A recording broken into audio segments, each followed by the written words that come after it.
કોઈ વ્યક્તિએ તમને ખૂબ હર્ટ કર્યા હોય પણ તમને એનો બદલો લેવાની ઈચ્છા જતી રહે એ ખૂબ મોટી ઉપલબ્ધિ છે.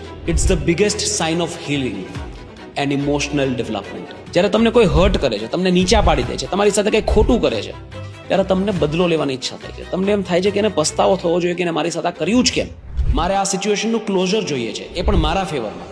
અને આ તમારી ઈચ્છા અંદરથી તમને એવી ખાતી રહે છે કે તમને જીવવા નથી દેતી, તમને જીવનની નાની નાની વસ્તુ માણવા નથી દેતી, તમને તમારા ફ્યુચર વિશે વિચારવા નથી દેતી. સાયકોલોજીમાં ઇમોશનને રિઝેન્ટમેન્ટ કહેવાય.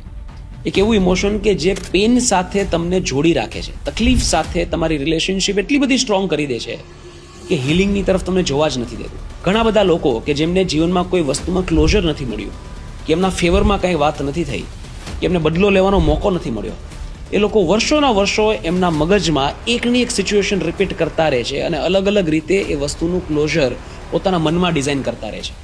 પણ એમને ખબર જ નથી કે જે થયું છે એ મગજની બહાર ફિઝિકલ વર્લ્ડમાં થયું છે અને એનું હિલિંગ તમે તમારા મગજમાં શોધી રહ્યા છો. The only way to heal is to let go, move on.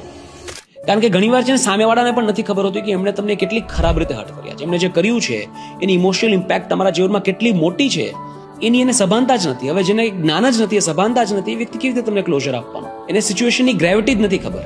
તમે કોઈ વસ્તુને જેટલી મોટી ગણો છો એ કદાચ એની માટે બહુ નાની વસ્તુ હોઈ શકે છે.